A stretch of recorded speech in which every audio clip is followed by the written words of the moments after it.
what will be the economic models for creative people in an AI world. Don't stop the inevitable, which is the technology progressing.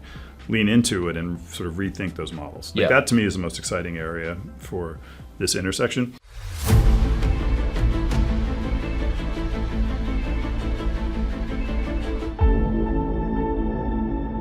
Chris, thanks for being here. Yeah, thanks for having me. I'll always love hanging out with you. Obviously, you spend most of your time in crypto today. How do you generally see crypto and AI interacting? Yeah, I mean, so I think, like, first of all, my kind of meta view is that you have the technology waves tend to come in pairs or triples. Like the last kind of 15 years ago, it was cloud, mobile social cloud. Mm-hmm. And I think they tend to, I'm always sort of giving this speech to entrepreneurs, they tend to reinforce each other.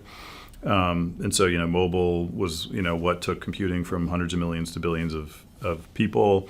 Social was kind of the killer app that hooked them. And cloud was the infrastructure that made it possible, right? And so you couldn't really have, all three of them. And I remember being back then, people having debates, which are better. It turned out they were all better. They were all required. Yeah. They're all required. And so I think of that with AI, crypto, and maybe, new devices is the other kind of probably robotics and self-driving cars and VR and things. I think of those as kind of the three interesting things going on. And I think they all kind of complement each other and work together.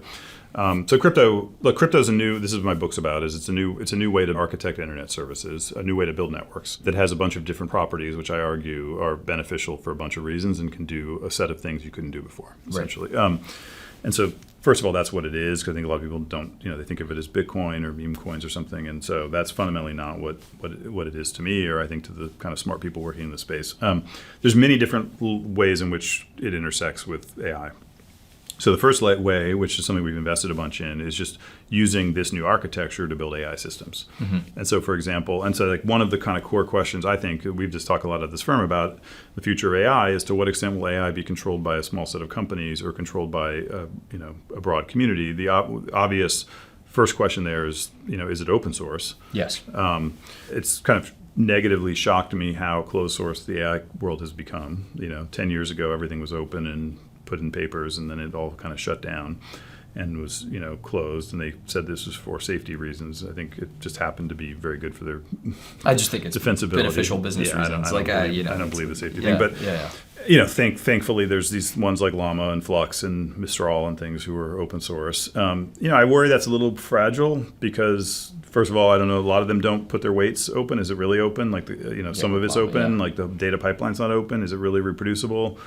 They could switch it tomorrow. These models get better every month, and if they don't start doing the new frontier, I don't know. So it's like it's very heavily dependent on one large company. Yeah, it's not like a right. Anyways, so so one of the things we've invested in is a sort of stack of internet services that are built for the AI stack, but open services at different layers. So as an example, there's a project called Jensen, which is building. Think of it as sort of a crowdsourced compute layer, and so you as a startup can submit a job that goes beyond the compute you control, and it goes out to a network, kind of Airbnb style, of people that have excess compute, and the network manages that supply and demand, right? And that's the economic ledger. Yeah, that's one example. Another one is one called Story Protocol, which is a new way to think about registering intellectual property, and so you can create image or video or piece of music, and then you register it on a blockchain, which keeps a record of the piece of media and the rights around it. It uses existing copyright law, so the blockchain record mirrors a legal agreement that's been crafted to work internationally. Mm-hmm. And then anyone can come along, and as long as they abide by your terms that you set, you might say something like, you can use this, you can remix it, you can create derivative works, but you have to, any revenue you make, you have to pay me 10% or whatever. You set the terms. But that creates this sort of open marketplace where right now you have to call up some company and try to do a BD deal and this and that. And so you end up having this kind of thing where people either basically steal it or don't do it, or they're scaled enough to make a deal or something. Like you have OpenAI going to Shutterstock and they paid him $100 million.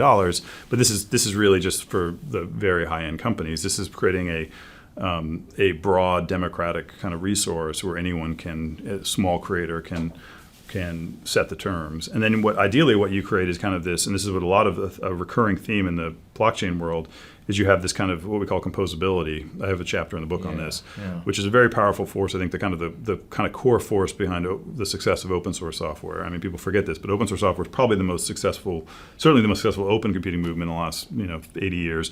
But when Linux went from like 0% market share in the 90s to probably, 90+% market share today. And a lot of that's because of what we call composability, which is it's basically this all these different people coming along and contributing little pieces to the system, and the system collectively getting much better in the same way that Wikipedia is sort of a collective knowledge system. And so something like Story Protocol, you get the same kind of Lego brick effect with media. So if someone comes along and they create a character, someone else creates another character, someone else remixes them, someone else, and then you get this kind of, you can use whatever AI tool, you can create generative AI, and you can create, your story, you can create your, I create a new superhero universe where I use these other Lego bricks, and as long as the money kind of waterfalls back, that's all okay. Yeah, so and the incentives are aligned because the money waterfalls back. So I think it's a really great vision that both allows for people to embrace these new tools, but also provides an economic model for creative people. I think for me that's a recurring theme in our investing, is like what will be the economic models for creative people in an AI world. Don't stop the inevitable, which is the technology progressing. Lean into it and sort of rethink those models. That to me is the most exciting area for this intersection. You go from social networking companies, which keep 100% of revenue for themselves when creators create stuff effectively, to something where hopefully the creator can capture an upfront amount that they set, and then ideally the composability allows for actually more creativity built on top. That's right. Because of the economic incentive alignment. Yeah. We're seeing people do interesting stuff with kind of crowdsourced model evaluation. So that's what you see. Just think of it as all the data side of things. Like you need more data. Well, and we have this crypto as a breakthrough in new ways to design incentive systems. And so you combine that and you say, well, how can you use new incentive systems to get more data for these AI systems, right? Data can either be an input or it can be a model evaluation or whatever it might be. So it's kind of what these companies like Scale AI do, but in a crowdsourced way instead of a centralized way. There's a project that's co-founded by Sam Altman that we're investors in called WorldCoin, where they're trying to do the thesis is that in a world where AI can replicate humans and content, we need a way to prove you're human, right? And the best way to prove you're human is cryptographically using a blockchain. And so the idea is they have an incentive system to get people to sign up. And originally it was this orb that scanned your eyeballs that people. Some people, it was controversial. They now have systems where you can identify yourself in other ways, including your passport and other things. But the idea is you prove who you are, you get cryptographic proof of that on a blockchain, and then you can use that for a bunch of different services. Think of a very simple example is think of CAPTCHAs. Today you have to go and play these puzzles, which I think have gotten so complicated and probably not AI proof anymore. I don't think they're AI proof anymore, and they may be human proof. I have trouble with a lot of them, but replace those with instead of systems like that and other kinds of clunky fraud systems have an actual cryptographic thing. So I have a code essentially. This is how cryptography works, and that code proves that I'm a human, and then you can layer onto that other kinds of things you prove on top. So that's another example of an interesting kind of intersection. So I think there's a bunch. So there's sort of the infrastructure layer of take AI systems that exist today in a centralized way and decentralize them, both in terms of code and services. There's new things you couldn't do before, like machine-to-machine payments, and then there's these sort of really far-off things that I find the most exciting, which are what are new business models in this world, like for creative people as an example. Yeah. One of the things that you pointed out to me kind of right after the ChatGPT moment is you're like, hey, we have the potential for sort of a break in the pact of the internet. Oh, yeah. Which I think is a super fascinating there's a chapter on this in the book toward the end. I call it a new covenant. So you think about the incentive system. One of the main reasons the internet succeeded is it had a very clever incentive system, right? How do you get 5 billion people to sort of opt into the system without having a central authority tell them to, right? This is because of the incentives of the internet. And specifically, there's been a kind of what's emerged over the last 20-ish years is I call it an economic covenant between the kind of the platforms, specifically social networks and search engines, and all the people that create websites that essentially those link to. Yeah, right? Exactly. And so if you're a travel website or a recipe website or an artist who has illustrations, there's an implicit covenant you have, let's say with Google, right? Which is you say to Google, it's okay if you crawl my content and you index me and you show snippets in your search engine, if you send me traffic back. Right? Yeah, this is how the internet has evolved, right? And why do you want traffic back? Because you have some business model. Maybe it's a free site, maybe it's an ad-based site, maybe it's a subscription-based site, but whatever it is, somehow you have a way to make money on traffic. There's an understanding, right? Mm-hmm. And it's mutually beneficial. Mutually beneficial, and occasionally that covenant has been breached. So there was a thing Google does called one-boxing, which is they would take your content and just put it, like I was on the board of Stack Overflow for a long time, and they would do this, where they would take you type in a thing for Stack Overflow, instead of clicking on it, they would just show you the answer and remove the click. They've done that with Wikipedia. They did it with lyric sites. Yeah, but they did it with Yelp. They did it with travel. And people get very upset. Or they with Yelp, they promote their own content on top. And so there were issues, but it kind of worked, right? Now, the question in an AI world, right, is if you have these chatbots that just give you, if you go and you say, I want an illustration, and it just generates an illustration, or you say, I want a recipe, and it gives you a recipe. This may be a better user experience, by the way. I'm not against it. I think it's probably better in the end for the users of the internet. But the problem is it breaks the covenant, right? They took this data that, these systems were trained on data that was put on the internet under the prior covenant. Under the premise that they're going to get traffic back. That's right. And they can monetize it That's directly. Right. And that was the premise. And that was sort of the promise, right? Yeah. And now you have a new system which may not send the traffic. In fact, it probably won't. If these things can just tell you the answer, why would you kind of click through? Mm-hmm. And so that's probably where we're headed, is a world where you have sort of 5 big systems, let's call it, 3 to 5 big AI systems. You go to their websites, they give you an answer. And you don't. And so what happens to the billion other websites if they aren't getting traffic is a question, right? And so that's the kind of question I think that I talk about with. So, and I'm surprised / disappointed that I don't see anyone. I feel like I'm the only person I've ever seen talking about this. Yeah. I feel like I'm screaming the abyss. Like, I'm a little bit surprised that the AI people who it's fine. Like, they took all the data and there'll be copyright lawsuits, and I'm not going to opine on that. They've done some data deals here and there. But aren't we a little bit, like, even forgetting about the societal questions, like, and all the small businesses that will be like don't we worry about the internet? Because I worry about just the internet. Well, if you have an internet of 5 companies, and there's just it becomes like TV in the broadcast TV in the 1970s. There's 4 channels. Is that the world we want to live in? Is that a world that's pro startup, pro innovation, pro creativity? Like a long tail of websites, like that next generation of long tail websites. Yeah, how do you break out? How do you create new things? So I don't know. So I just worry without thinking it through. And so to me, look, and I'm not saying that I have the only answer to it, or you have to be a crypto answer. I realize for some people that's controversial, but I think at step 1 is we should say, okay, wait, this breaks all the incentives of the internet. And step 2 is, is that a good thing? I don't think so. And then, so what is the right answer, and should we create new incentives? And this is why, a lot of what I've been trying to invest in and think about has been, okay, like the example I gave with Story Protocol is let's think about new incentive systems to layer on top. Right? Yeah.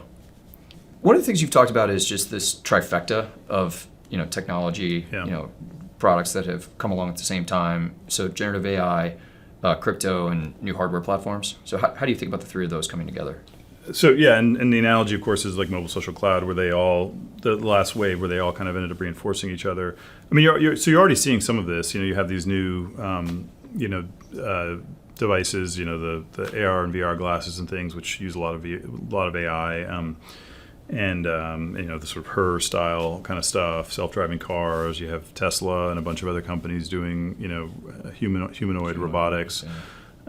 I think that's probably just barely scratching the surface now of kind of real world AI, putting stuff out in the world and having interact, and that's very powerful, and sort of unlocks a whole new avenue of interesting applications. On the crypto side, I think there's a bunch of interesting stuff. There's a whole area of crypto I'm excited about called DePIN, which is decentralized physical infrastructure.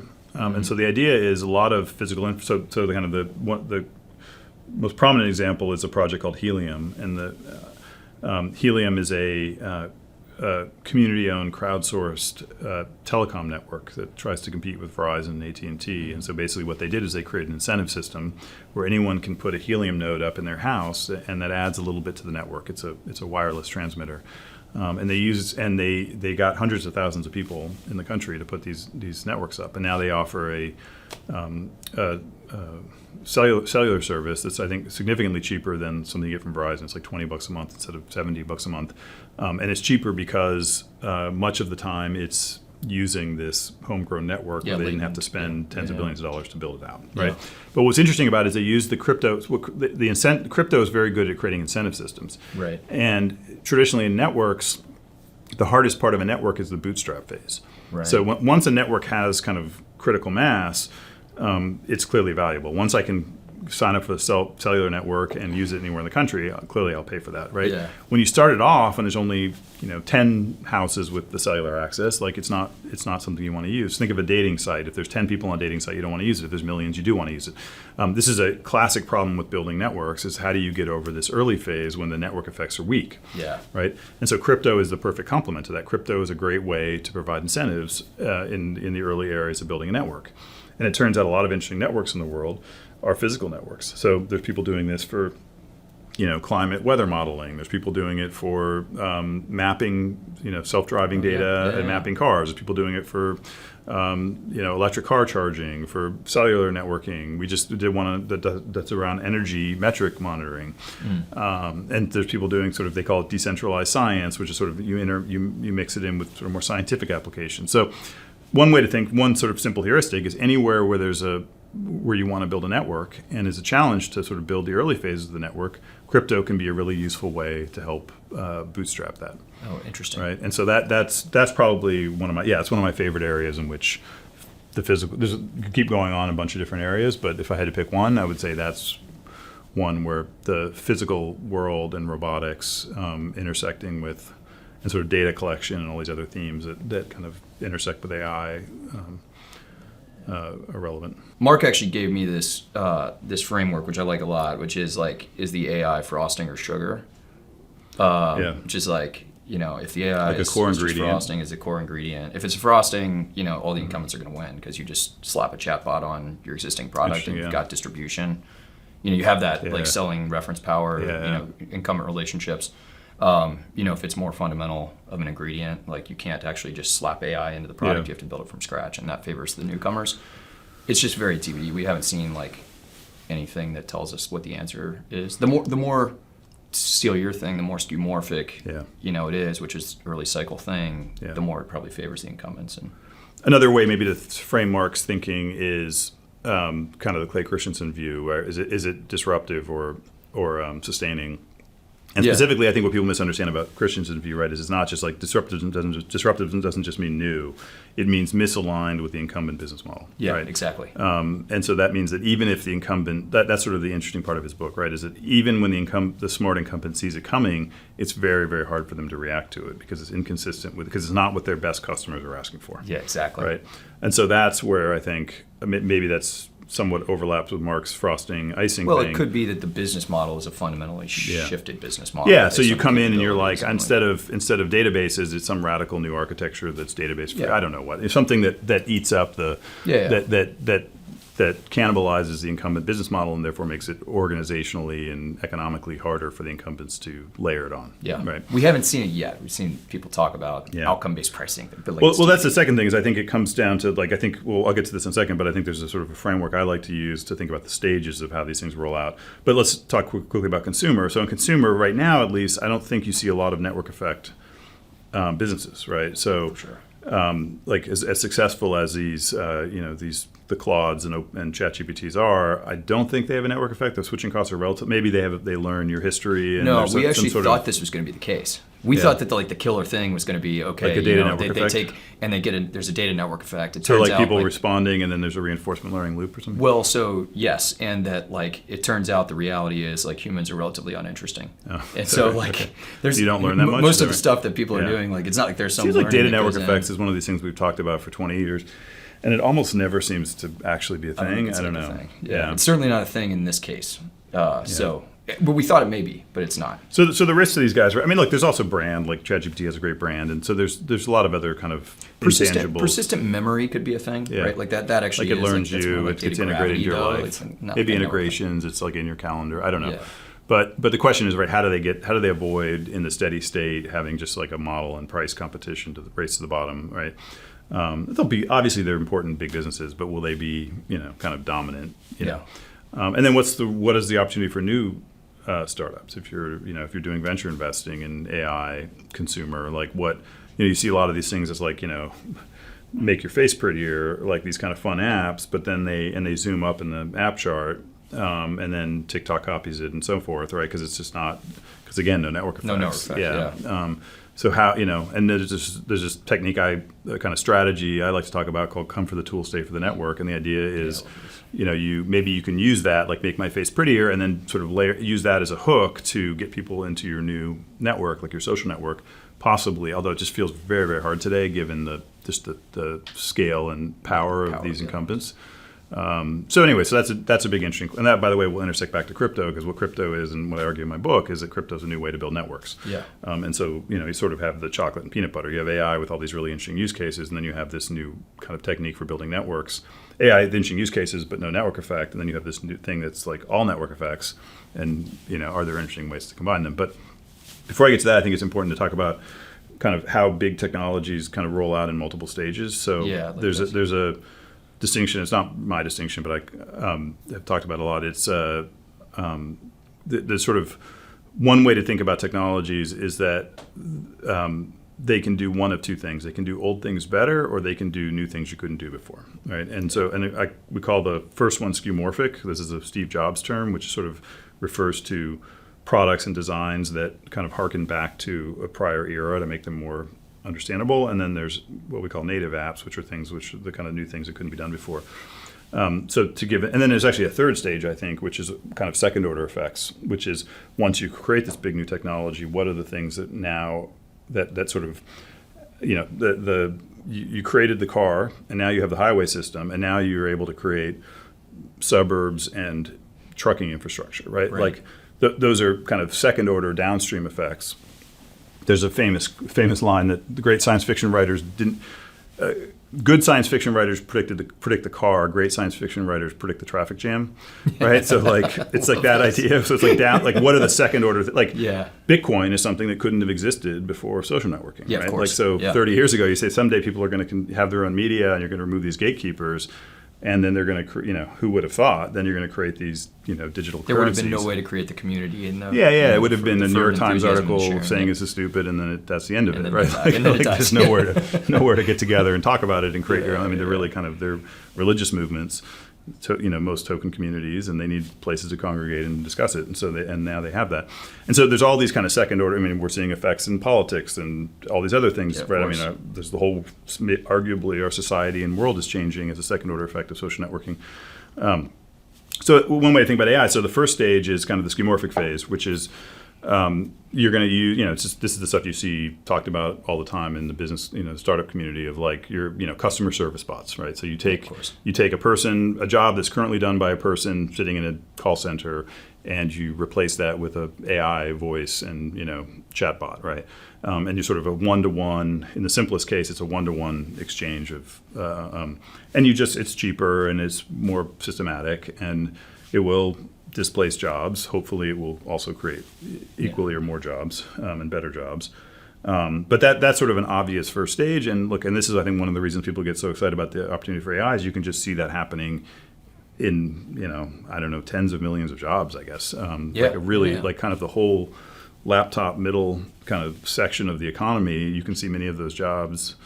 Everyone, including us, who spend their days typing emails, are at risk. That's the joke. It's like we can speculate on it, but we're part of that group too. So that's sort of phase one, right? It's skeuomorphic, but that phase one can last 20 years. So just to be clear, and it may just be that's the thing that happens for the next 20 years, and then the next phase is the native phase, and that, to me, that's what gets me more excited. And by the way, let me give a little analogy to the internet. So the skeuomorphic phase was the 90s. And so the 90s, what you had was people, basically, if you look at 90s internet, people were sort of taking offline things like magazines and catalogs and putting them online. So you would go buy things, but it wasn't like something, and it was much easier. You could type in a website and go, buy this rare book on Amazon. And it was much easier and it was convenient, but it was fundamentally something you could have done before. It just would have been clumsy and getting some weird magazine, some catalog or something.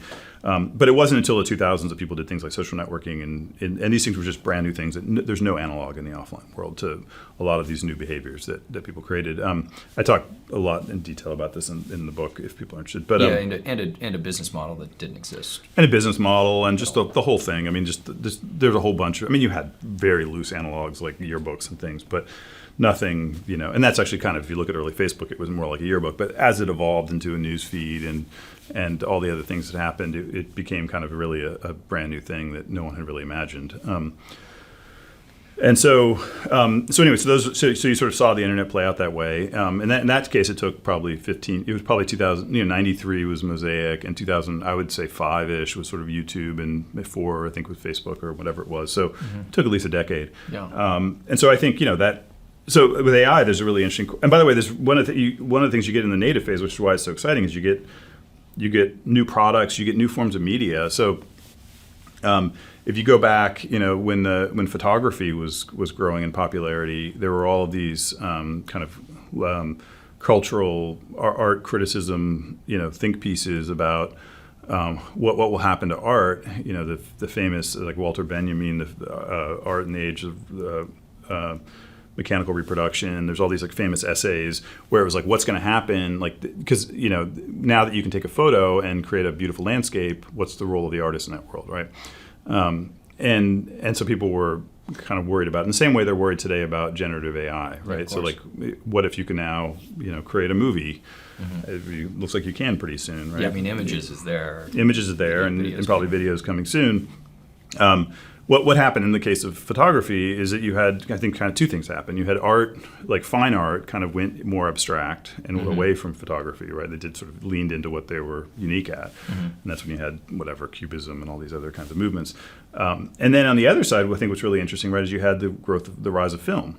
So you had someone say, hey, yeah, maybe you can use machines to replace photography, but you can also now use machines to create a brand new art form that never could exist before, right? You sort of had it with animation, but now you could do it a really interesting, sophisticated way with film, right?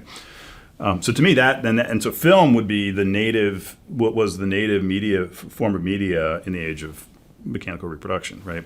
Oh, that's a fascinating analogy. Yeah. And so I think today, so the interesting thing, right? So when you look at the generative AI, like the negative way to look at it, and you do see a lot of this negative sentiment from like the art community and things on Twitter, where they say, look, this is just a cheap replacement for human creativity.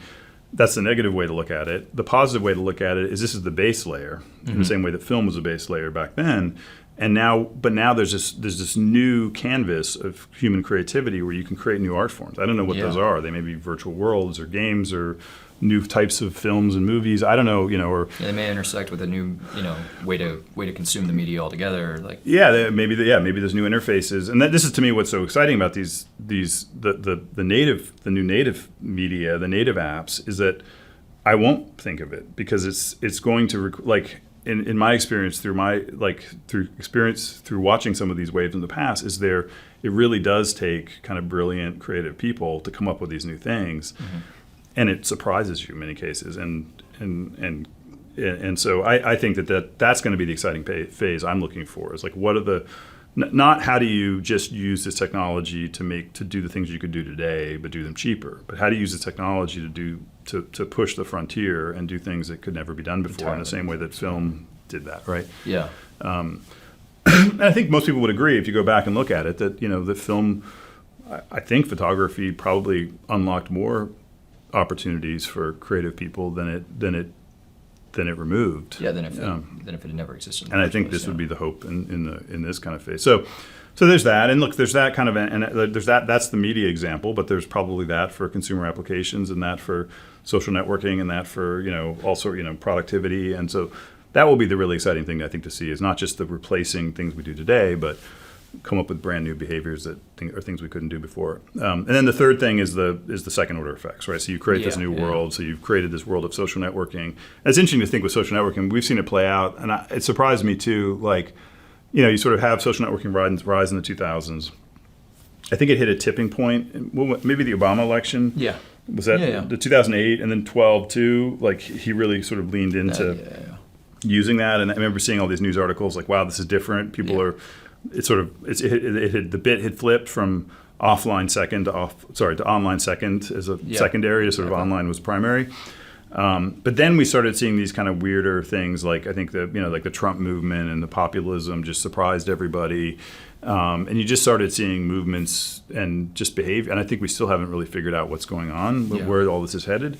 And we're in this kind of disequilibrium state, I guess. Anyways, and that probably those sort of second order effects of social media will probably play out for, as I mentioned, like crypto and I think a bunch of other interesting movements today are second order effects of social media. And then, and that will probably play out for 20, 30 years. And so that will probably be phase 3 of the AI revolution. Yeah, and just think about the timelines. Around I mean, it's probably going to take a very long time for all, like I'm always overly optimistic on these things historically. Like I'm like, okay, we're done with the skeuomorphic phase of AI, now we'll do the native phase. But the reality is each phase probably takes a decade.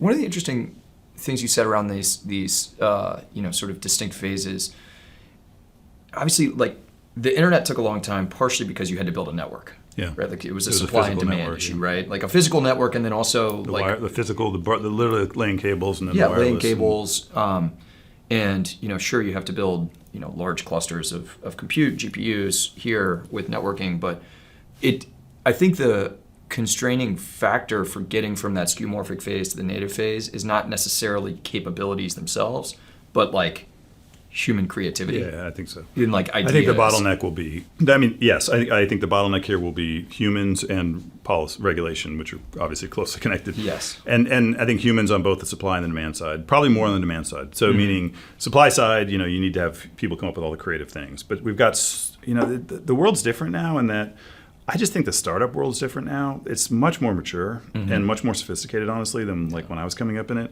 In the sense that you've got when I was starting off, there were 10 venture firms. Now there's thousands. Like it's just a much more mature and the number of startups and honestly, like there's a lot of good, smart advice out there. This is a more popular path for smart people to go. It's like a thing you do, like in places like Y Combinator and other places have done a good job of this. Like if you're coming out of a top school, I mean, even 10 years ago, this wasn't like I knew people that were like, wow, you could do startups. I mean, probably 15 years ago, but maybe definitely that was the case 15 years ago. But now I think it's like an established career path. There's an established set of mentors, established set of funding. There's a canon of pretty good advice out there. Like the standard advice is much better. It used to be terrible advice. Now it's good advice. You can come out to San Francisco, and I think relatively easily, if you're smart, like network friendly person, like get embedded pretty quickly. And then Silicon Valley, it's gotten just very good at sort of throwing tons of capital energy against those problems. So there's a supply side.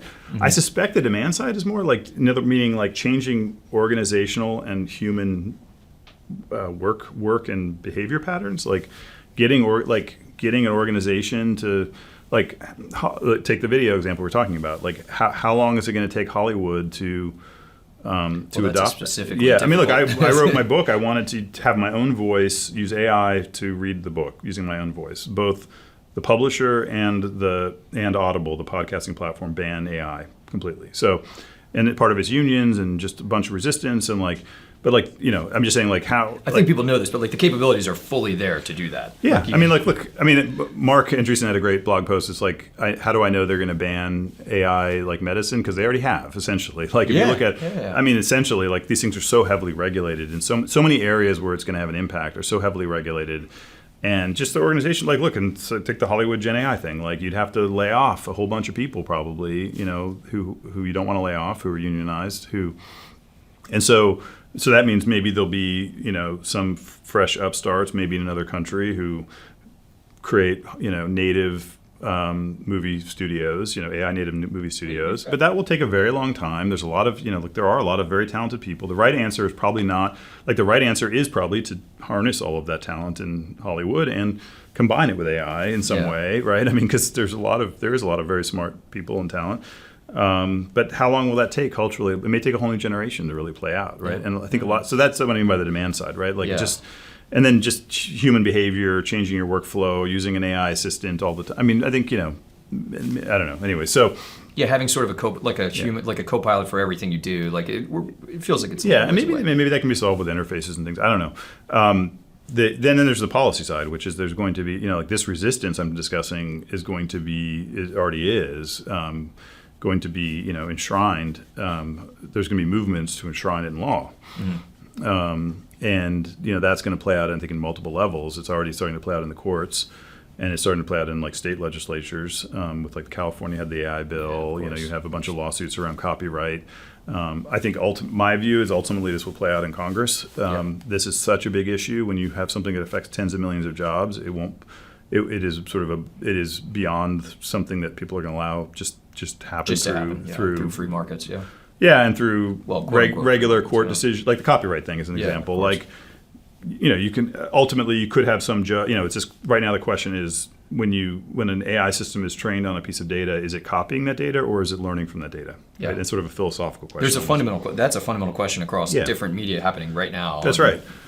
And so and you could have 5 years from now some judge, a judge, some federal judge decide that philosophical question, or I think more likely you'll eventually have some legislation, like congressional legislation, that's some kind of compromise struck between the media industries and the tech industries that comes up with a solution that both creates incentives for creators but also allows AI systems to exist. I don't know. But that thing will play out over a very long time. When will you be allowed to use AI in medical and finance? And I mean, a significant probably 70% of our economy are regulated industries, right? Yeah, of course. On the flip side, like the stuff with Waymo is really impressive. I'm surprised they're actually allowed in San Francisco. Well, it turns out it's like 7 to 10 times safer than a human driver, and there's now millions of miles of game film. So maybe that's the case. playbook to get this stuff adopted more broadly. What is an ideal future state of the internet? So there's sort of near zero cost of creation and distribution, transparent ownership, governance. Like, what does this look like? Yeah, so I think that we're at a crossroads, and there's a real question as to whether it looks more like its original vision, which is the vision of the internet, like the '90s vision and the '80s vision or something, was an internet that was owned by community owned, community governed. The economics, the money mostly flowed to the edges of the network and not to the intermediaries in the middle. Like a very simple thing, just think about this, just imagine the network and how the little green dots and how the money's flowing, right? Like originally in the 90s, the money flowed to the edges, to small businesses, to innovators, to entrepreneurs. If you looked at a map today, it's mostly flowing to the middle. This is why these 7 it's $200 billion of revenue in social networking. It's all. Yeah, I think the top 5 internet companies are something like more than half of the market cap, if not more. It might be something higher by now. And so just you have all the green stuff kind of flowing into the middle. And so there's sort of I think of it as 2 kind of important things that you want. It's about power and money, right? Control. And my core argument in the book is that those 2 questions are a product of how you build these services. In other words, like what architecture you choose. The first sentence of the book is your architecture is your destiny, or something like that. Like the architecture you choose determines how it's controlled and how the money flows. And I think we're really at a kind of critical point. In fact, I worry we're approaching a point of no return where it's going to be an internet controlled by 5 companies. And what's happened is these networks have all gotten to a certain scale, and they've just decided that the next kind of wave is to keep you trapped there. Well, there's no way to grow users anymore. They kind of have captured all the users. That's right. And so they're just get more time. So they're kicking away the ladder, right? They climb the ladder and they're kicking it away, and it's really negative. And this is why we as a firm have felt that this is such an important topic of being able to build new internet services with new architectures, like using blockchains, is such an important topic for the future of small tech, little tech as we call it, along with open source AI is the other kind of critical thing, which is if a startup has to pay this giant tax to an incumbent to build competitive services, they won't be able to build services that threaten those incumbents, right? So we've seen that before, right? Like you've talked about it as sort of Zynga was built on top of Facebook, and then like it's platform risk, right? I mean, we're building on quicksand, right? So we need startups need access to distribution and networks, and they need access to modern software, open source software, and so I think those are the critical questions. Those will be, I think, a hugely important thing, which is why we've invested so much time and money in it. Is the regulatory side of this, is like what policies are there, and are they policies that encourage competition and innovation in little tech?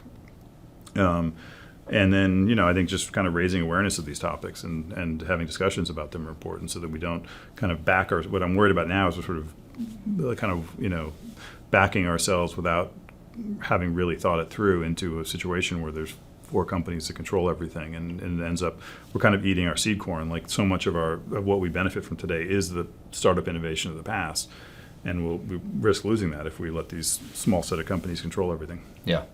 Well, I'm optimistic. Look, the bright side is, through all the work that you guys have done in our firm, we've kind of gotten the word out about little tech. And I think understanding that building, a new architecture, new infrastructure, and then the importance of open source, I think the word is getting out. So yeah, great. This is awesome, Chris. Thanks for being here. I always love talking to you. Yeah, thank you.